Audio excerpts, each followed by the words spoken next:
Well, we're coming to the end of summer, and I have had a lot of successes and some failures in my garden.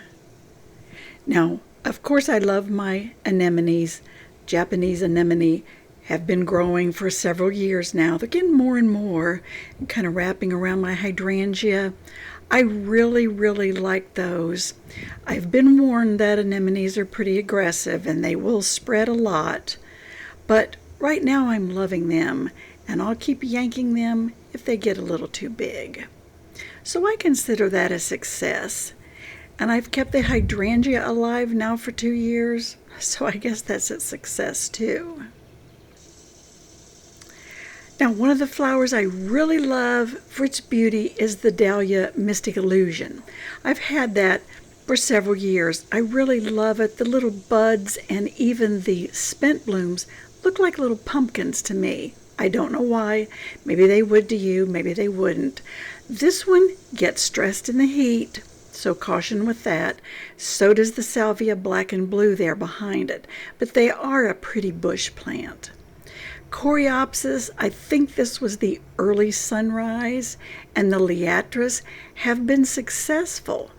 They don't droop, they don't get all decrepit looking in the garden.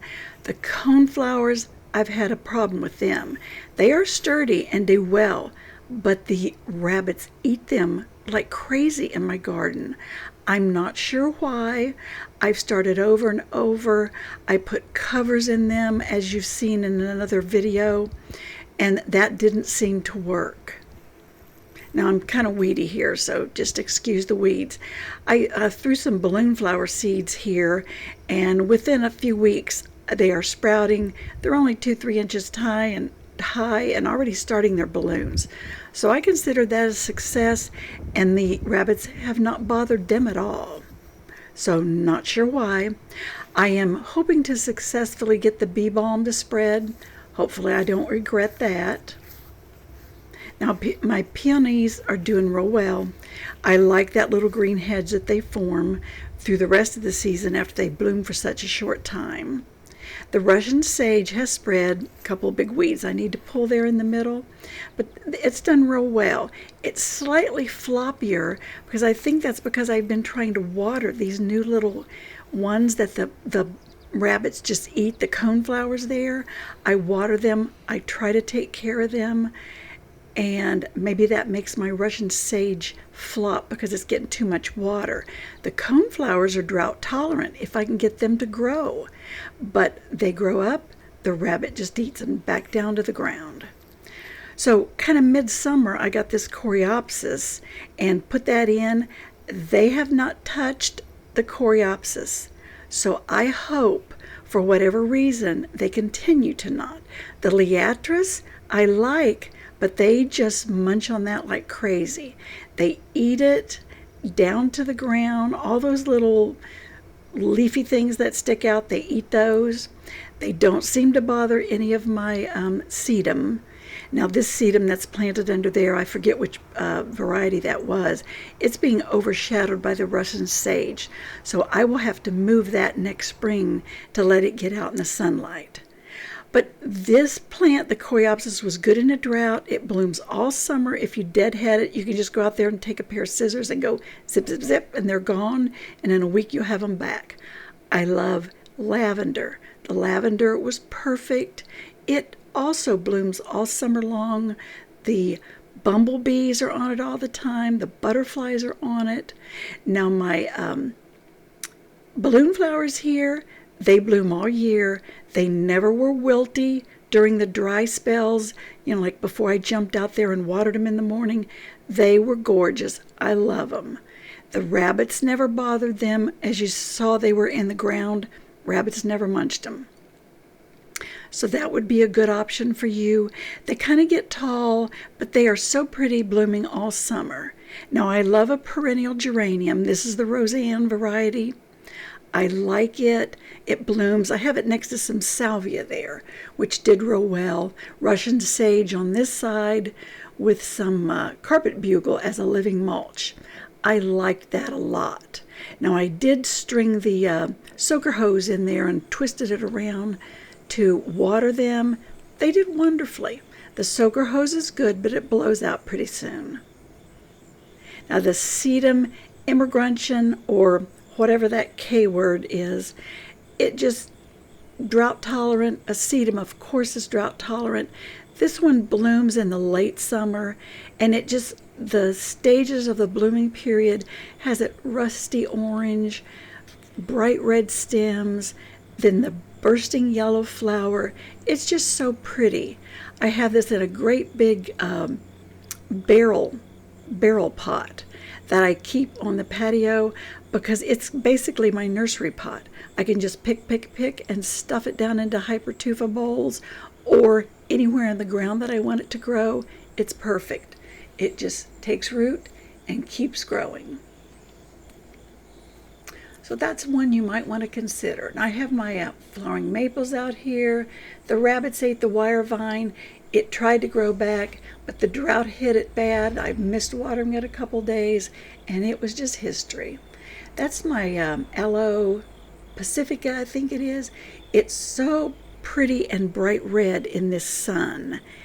And I'm not sure what that other one was, but I'll remember it. I'll put it up there if I remember it. Black-eyed Susies, they're good for drought tolerance. They are sturdy and stiff. Even if they get dry, they don't look wilty. They just stay sturdy and nice. So in between waterings, they still look real good. Alyssum, if that probably needs a lot more water than I have time for, but it will stay pretty if it's got a lot of shade. Now the Liatris in here wasn't bothered by the rabbits, so you can see its little leaves, sticks, whatever you call those, coming out the sides, did real well. These got so tall, they were 2 and 3 foot tall, I would top them off. Now that's the balloon flower over there, just blooming nonstop. You just pop those balloons off when they're spent, and they keep blooming. Now my gigantic Coleus here, it seemed like it had pineapple in the name, but I can't remember it and can't find the tag. I kept cutting the little purple blooms off because I don't really care for the blooms. The bumblebees love them, but if you get out there in the late afternoon, you can cut them all down. I love the lavender. I don't know which type this is, like Hidecoat or Munstead, but I like it. It just bloomed all summer. Love it. I'm going to treat it just like I did last year and cut it down in the early winter. Keep it from getting woody and keep it coming back fresh every year. I kind of have this in a rock bed, and I love it that way. Now I did grow a hyacinth bean, but I never ever had flowers. Still don't to this day. I didn't put any fertilizer on it. I read don't over fertilize. I was rewarded by a praying mantis in the top of it. I hope she guarded my garden and maybe laid some eggs here and there, because I would love that. But hyacinth bean won't keep over the winter here in Ohio, so that's going to have to be torn down and gotten rid of at the end of the year. But these are my little problem children. I'll keep fighting this little enemy. I've used the spray. I've used the covers. Once you remove the covers, they just come back and chew the plant down. There's ones they favor, ones they don't. They don't bother the carpet bugle. That's a mint. They don't bother the bee balm. That's a mint. They eat the Liatris. They eat the coneflowers. They haven't bothered the bee balm. I saved that baby sunrose all winter long and kept it because I wanted to plant it out in a pot. But unfortunately, in the spring, I set the pot out for a few days to get it used to the weather under the umbrella. She just ate it. I unfortunately set it down where she could reach it, and the bunnies just ate it. Now, I don't know if we have new bunnies, I don't know, giving birth all over the place, under my garden shed or whatever, but I've never seen as many rabbits as I have this year. And there are a lot of coyotes roaming in the area. I've seen them, so I don't know why there are so many bunnies. They're all over the place for me, and they're pretty bold. They've walked up right next to us, sitting on the patio. So I'll just keep battling. The battle will continue, but I'll keep my garden going as long as I can. See you next video.